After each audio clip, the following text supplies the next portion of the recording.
Welcome to the WHHI-TV Daily News. It's a hot one in the Low Country today, but there's still a lot to talk about. I'm Betsy McDaniel, and we'll get started with today's headlines. All has been quiet on the Murdaugh front lately, but that is about to change as Buster Murdaugh is set to have his time in the spotlight. A new docuseries called The Fall of the House of Murdaugh will feature Buster in his first interview since his father was sent to prison for the murders of his mother and brother. The series, which will stream on Fox Nation beginning September 12th, promises not only the exclusive interview with Buster, but also never-before-seen home movies, prison revelations from Alec himself, interviews with the defense team of Jim Griffin and Dick Harpootlian, and interviews with the prosecution, including lead prosecutor Creighton Waters and Attorney General Alan Wilson. Some sad news out of the sheriff's office. They are investigating the shooting death of a Beaufort County employee that happened near Seaside Road on St. Helena Monday night. When officers arrived on the scene, they found 66-year-old Candido Timmy Montanez laying in the road with gunshot wounds. Monty, as he was known to his family and friends, was a long-standing employee of the Parks and Recreation Department of Beaufort County. As of the taping of this broadcast, the investigation remains ongoing, and they are seeking information on who might have been in contact with Montanez before the time leading up to his death. Tips can be called into the sheriff's office or Crime Stoppers of the Low Country. Back in March of 2022, a $37 million FA-18D fighter jet crashed, and now after a 15-month-long investigation, we know why. Crash details released on Tuesday afternoon to the Beaufort Gazette and Island Packet say the crash occurred due to bird strikes to the plane's engines. The jet went down just north of where they took off from the Marine Corps Air Station. The crash caused a fire that spread across 40 acres and burned several 100-year-old live oak trees on property that is owned by the family of former South Carolina Governor Mark Sanford. Fortunately, both pilots were able to eject to safety. Do you think you bake the best pie around, or perhaps you think you are growing the most perfect pumpkin? Well, now is your chance to prove it. The South Carolina State Fair is now accepting entries for its annual competitive exhibits. More than $300,000 in premiums will be offered this year in categories that include agriculture, arts, crafts, baking, gardening, livestock, and more. Participating exhibits will be seen by nearly 450,000 visitors at this year's fair, which runs from October 11th to the 22nd. Entries can be submitted to scstatefair.org until September 1st. Mark your calendars for Wednesday, July 19th from 4 to 8 p.m. for a night of eco-family fun. The Keep the Broad Creek Clean Festival aims to promote environmental awareness and the preservation of Hilton Head Island's natural resources through a series of events like a community yoga class, a litter sweep, and the fan favorite Low Country Critters. The event, which is organized by the Outside Foundation, will take place at the Shelter Cove Community Park and is free to the public.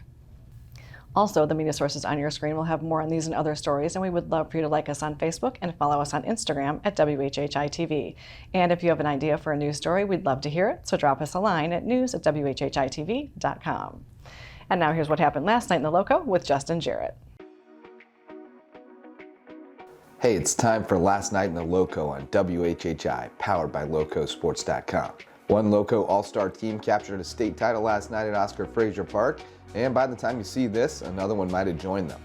The Beaufort County 13 and under All-Stars claimed the Dixie Junior Boys crown with an 11-4 win over Oconee County as leadoff man Ty Eanes went 4 for 4 with 2 RBIs.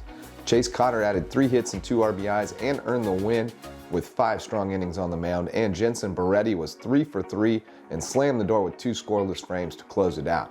Now it's on to the Dixie World Series later this month in Opelika, Alabama for Coach Alex Hunt's team. The 14 and under Beaufort County All-Stars are one win away from claiming the Dixie Boys state title and punching their ticket to the World Series in Spring Hill, Virginia. Coach Danny Morgan's squad rolled to a 13-3 win over Oconee County last night to improve to 5-0 in the tournament, and they haven't had to play the full 7 yet, 5 Mercy Rule wins. They're trying to finish the job this morning in a matchup with the Latta team that they beat 11-1 2 days ago, and we'll have the highlights for you on Friday. One more All-Star team will try to add to the Lowco trophy case when the Hilton Head 10 and under Minors All-Stars open the state tournament at Clemson with a 3 p.m. matchup against St. George on Saturday. We take a deeper dive into the area baseball and softball scene on Lowco Diamond Dudes. Check it out on the Lowco Media YouTube channel. For Lowco Sports and WHHI, I'm Justin Jarrett. Until next time, go Lowco. Thanks, Justin. Well, how hot is it going to get? Let's hand it over to Maria to find out. Thanks, Betsy. Yep, so taking a look ahead, it is going to be hot this weekend, and we are going to see plenty of thunderstorms, especially come Saturday. So taking a look ahead, Friday's going to be sunny to partly cloudy with a thunderstorm in the afternoon and then another one in the evening. Hillnet's going to have a high of 89, a low of 79. Bluffton's going to have a high 92, a low of 77. And Beaufort's going to have a high 91 and a low of 78. The sunrise for Friday is going to be at 6:26 and sunset's going to be at 8:30. Taking a look at the beach tides, high tide's going to be at 7:17 a.m. and low tide's going to be at 2:25 p.m. Taking a look into the rest of the week, a little bit into next week, Saturday it's going to be partly cloudy with scattered thunderstorms throughout the day and into the evening. Highs in the 90s, lows in the 70s. Come Sunday, it's going to be cloudy with thunderstorms later in the day, probably a little bit into the evening. Highs in the 90s, lows in the 70s. And then come Monday, it's going to be partly cloudy with scattered thunderstorms throughout the afternoon, but should be clearing up by the evening. Highs in the 90s, lows in the 70s. That's it for today. Let's head it back to the desk. Thanks, Maria. Deputy Town Manager Josh Gruber joins me next.